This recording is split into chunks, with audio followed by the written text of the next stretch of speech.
Welcome to Lance Mountain. This is my profile, firsthand, here on Fuel TV. Perfect. That's basically how it's supposed to be, right? Tony Hawk, Tony Alva, Travis Pastrana, Shaun White, all these dudes know who I am. I mean, you know who I am. I'm Lance Mountain, bro. I mean, do I have to tell you? One of the 4 main figures in the Bones Brigade saga.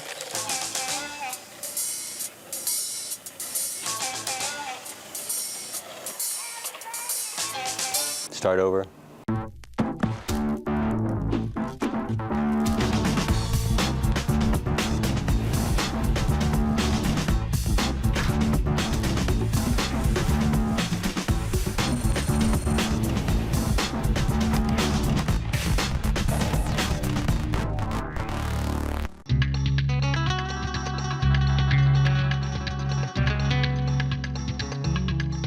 We grew up in Southern California, right inland from where it all started, which was, you know, surf-oriented, and we're the inland, like landlocked dudes that looked towards the surfing aspect of it, but all these parks were being built. And that was really our home turf of what we grew up on, is the skate parks in Southern California in the late 70s.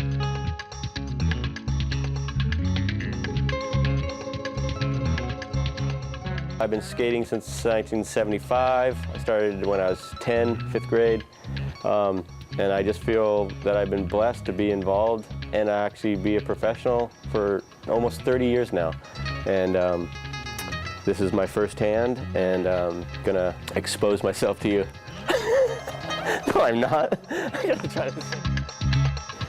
I don't know, I mean, when we started skating, like skateboard career, it wasn't even a term. It wasn't even something that was feasible.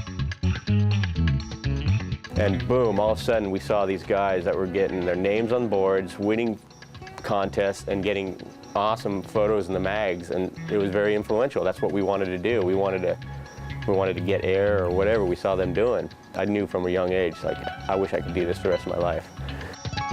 But seriously, those great dudes that we looked up to, their life was maybe 6 months as a pro, maybe 2 years. It changed so quick at that time.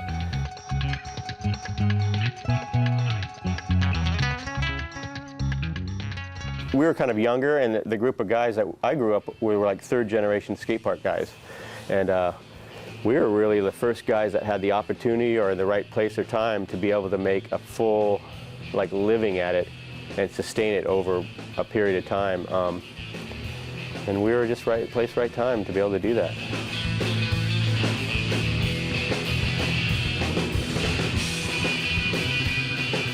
But as we got sponsored, I started going like, okay, I gotta give what these guys want, you know. And it was a charade. It was like playing around with giving them what they wanted or what they thought that you're supposed to have. But I was still laughing, and I was still having a fun time the whole time. I just had the opportunity at that time to be put on the right team at the right time, and Stacy put me on, Powell, and it was alongside all these other guys. They had these great guys.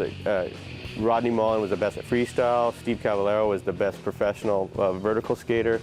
Tony Hawk was going to be the best. It was obvious as a young kid that it was just amazing. And I think maybe they wanted to round out the team with kind of more like of a character type.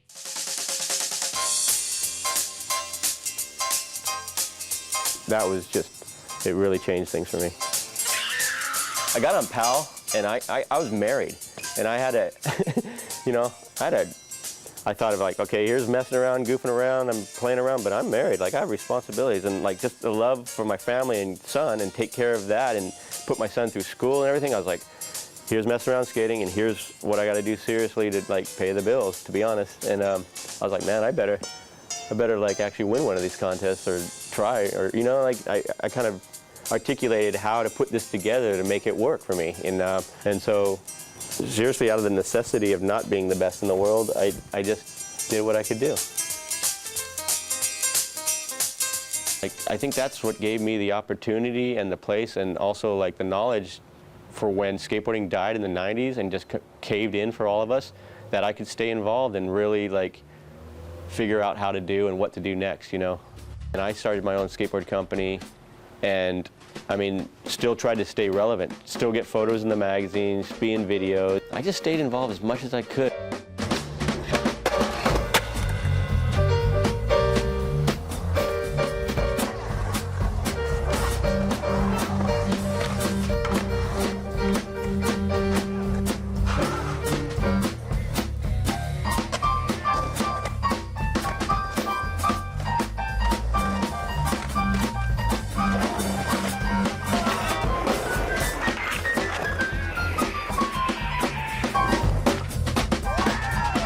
end of the day, I did the firm for 15 years, and that kind of all came to a head, you know, and it came full circle, and Flip asked me to skate for him, you know, 15 years later.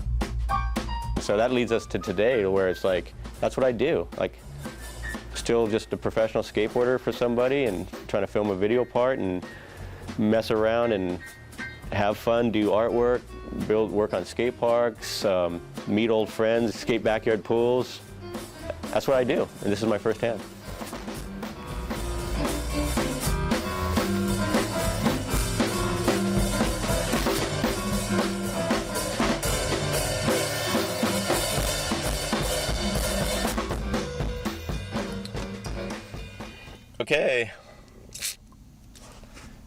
Okay, we're off to a Flip signing today and hopefully get some skating in too. Let's see if we have what we need. Skateboard, check. Shorts, check. Swim trunks, water, iPod, phone, snacks for the road, and there's also a poster if a kid wants one. I wonder if one kid would want one. Hey, do you know who Lance Mountain is? What? Yeah. Who is he? He's the guy over there. Which one? Can't see him right now. Come on, show me who he is. Let's go. You're gonna get him out of I think I know him. Well, we'll get you back in line. Which one is Lance? I know where he is. Lance Mountain? That guy? That's right. Legend. I think signings are fine. Like, I love them. That's the way you connect with the kid. That's your 15 minutes with them in their whole life. Like, I think shop signings are a nice thing to do, and like being with a modern group of dudes, like really, for me, is great, because are they going to come show up looking for me? No, half of them don't know who I am. But if I'm with some modern dude that they know, that link really helps me out to be able to keep doing what I want to do, and that ultimately is just to go skate after the demo, and I'm going to go do that right now. I don't know, I think it's up here. Follow me. Probably going to get lost because I actually don't know where it is.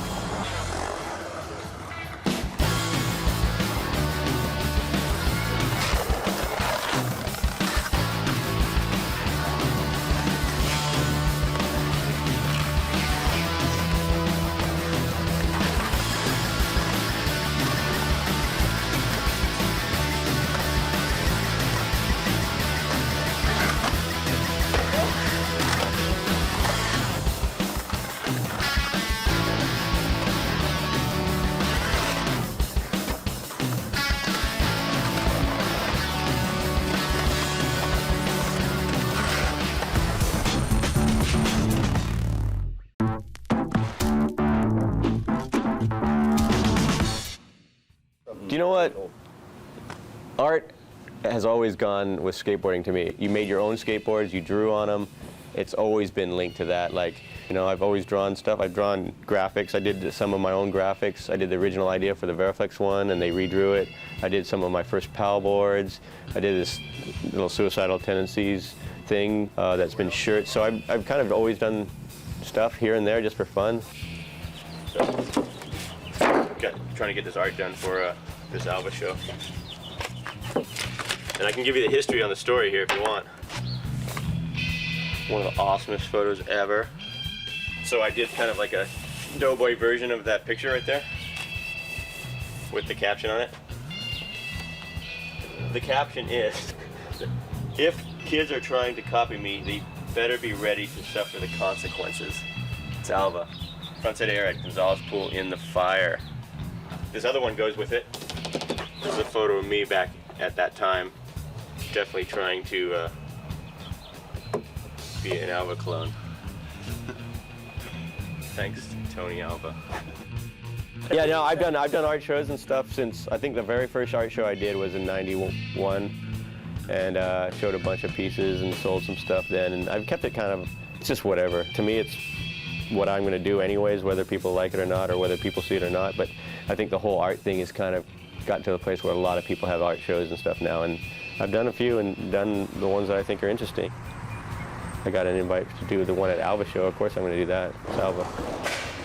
Hey, Lance. How you doing? Good to see you, man. How did the show go? Thanks for coming to the shop, man. Oh, it went really good. It was amazing. As a matter of fact, your little piece right there is one of the first things that sold. So, It's always good. yeah, we're making progress and stuff. But anyways, Exhibit A Gallery. That's where you guys are at. Alva, Los Angeles is the skate shop part of it. But this is the Die Posers Die show, and Lance is one of the creative forces in that show. Got him to sign the little thing and stuff. So I think that's why it sold. But I think kids are still suffering the consequences, though. You know, that's what's funny. Oh, yeah.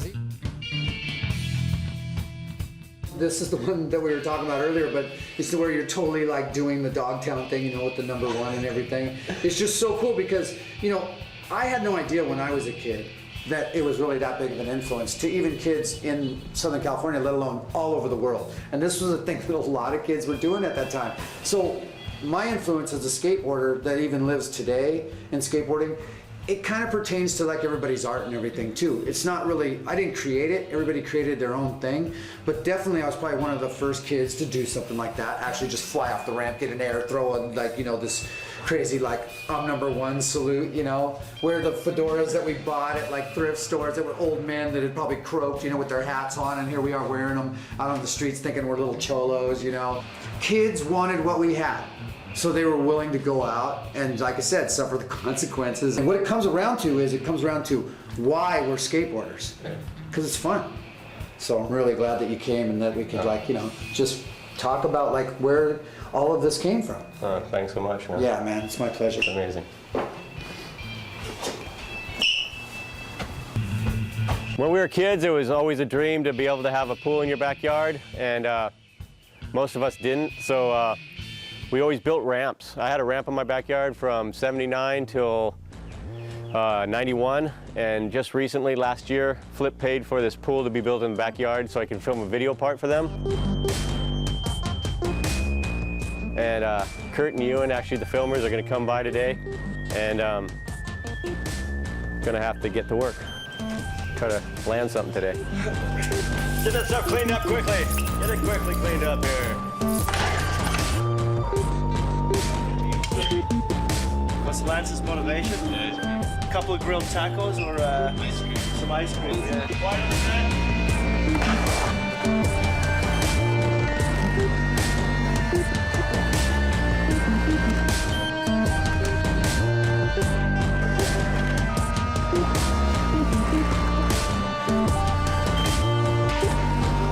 Can we light this right here?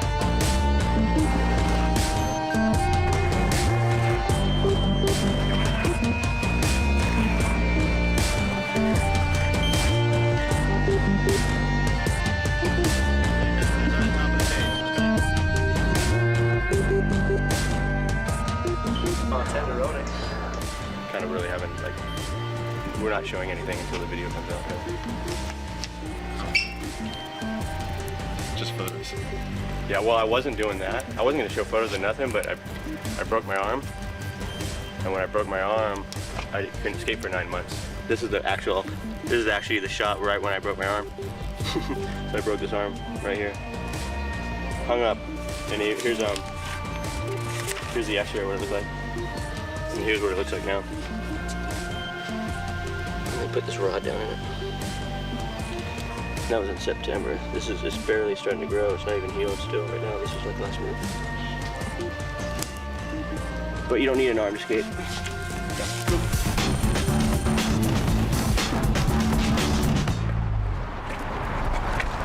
How you doing? Yeah, wonderful. Good to see you.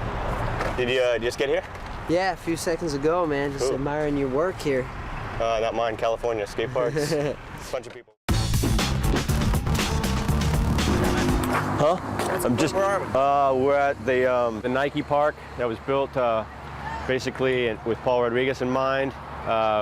It was done through Nike in a project called Project 84, which rebuilt the LA Olympics in 1984. And I met up with Joe C. from California Skate Parks, and we tried to design a park that was basically just fashioned after spots that you go skate in the street rather than normal skate park. It's the first time I think I'm going to meet Paul. I think it's the first time he got to see it. So I'm going to check out, see what he thinks. I kind of wanted to trip people out because there's absolutely no tranny in it. There's nothing here I'd skate, or I could skate probably. So I want them to be like, there's no way Lance did this. How you doing? Yeah, wonderful. Great to see you. Did you just get here? Yeah, a few seconds ago, man. Just Cool. admiring your work here. Not mine, California skate parks. A bunch of people worked on it. It's awesome. I mean, I got the picture that they were going to link it with Paul very tightly and closely because it was in his area. And, you know, so for me, I was like, oh, I designed the thing completely in, but I think Paul might like it.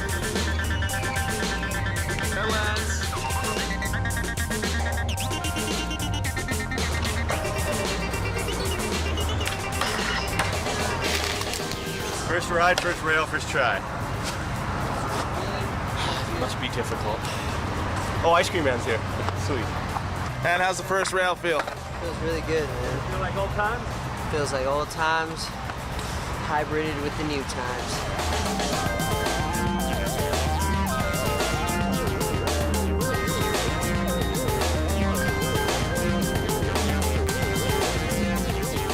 Technically, this isn't even like, it's not like a fake spot or anything. Like, real construction workers who would be building a rail at a school, who would be building a school, they just so happen to be building that same obstacles at a place where they're just gonna allow you to skate. There's no difference in the materials and the stuff. It is real street stuff. We just want it to feel like real spots where you go skate, you find a spot, you hang out, you go to the next spot, you hang out. And it's our first attempt. Hopefully it'll inspire others to do even better. And I hope the kids really like the way it is, rather than getting kicked out of the schoolyard.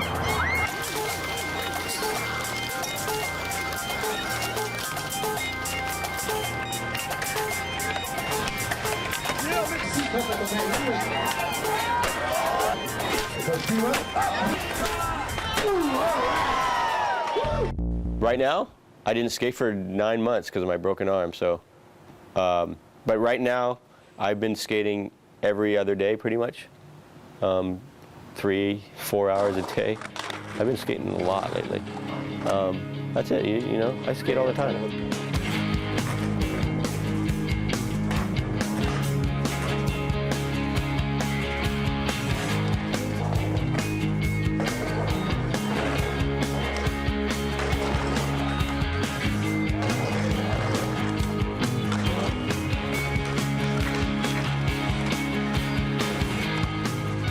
If I'm not filming the video part, I'm going wherever. I'm going to I'm going on trips, I'm going filming, I'm going to skate a backyard pool, whatever. It's like, to me, you kind of get really bored of skating the same thing. It's like, I want to skate something once at least, and if it's fun, it's cool. If it's not, then I don't come back.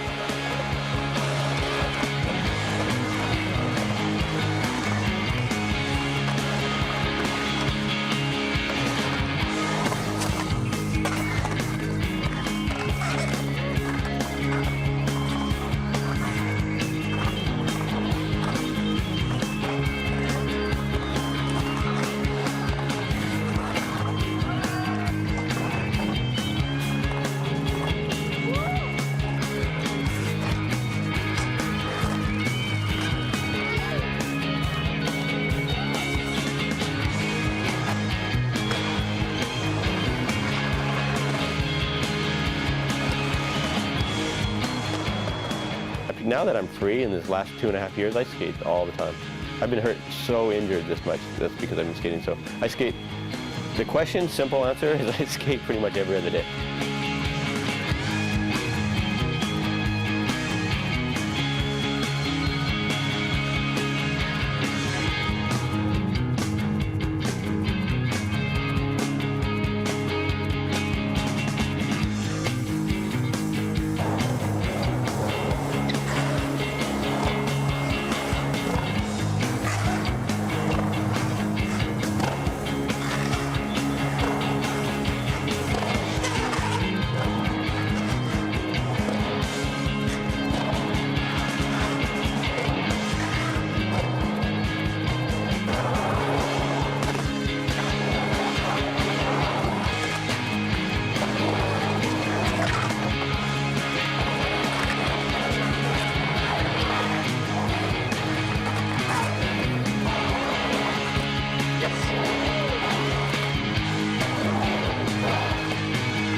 That's it. Showed you my rides, showed you my house, showed you my friends. Now you have to go. Out of my first hand. These are stretches. How's your arm, by the way? Look at this. Let's see how good it is. Look at that. See what it does? It works like a human arm now. It's amazing. It's gotta feel so good to do just that. They're gonna be selling souls at the pier tonight at Huntington Beach. You'll be selling what? They told me if I go down there at around midnight, I can get about 12 grand for my soul. And we're doing a little fuel thing.